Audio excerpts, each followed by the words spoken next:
If your Google account is linked to an old or unsecured phone number, you can lose access without getting any alert.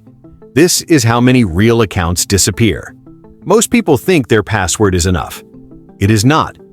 Today, I will show you one phone number setting inside Google that quietly controls account recovery and login security.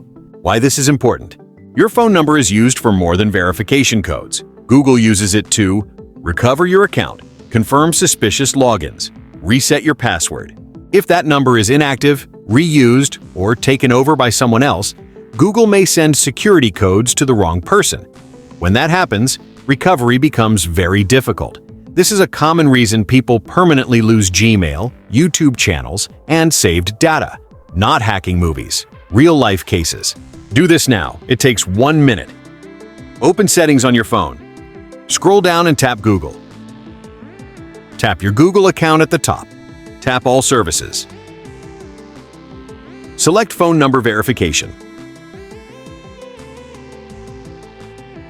Phone Number Verification.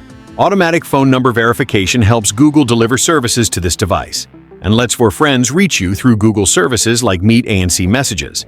Your operator may charge you for texts and calls used for verification. Check this setting today, not when it is too late. If this helped you, like the video, subscribe for practical tech safety guides, and share it with someone who uses Google daily.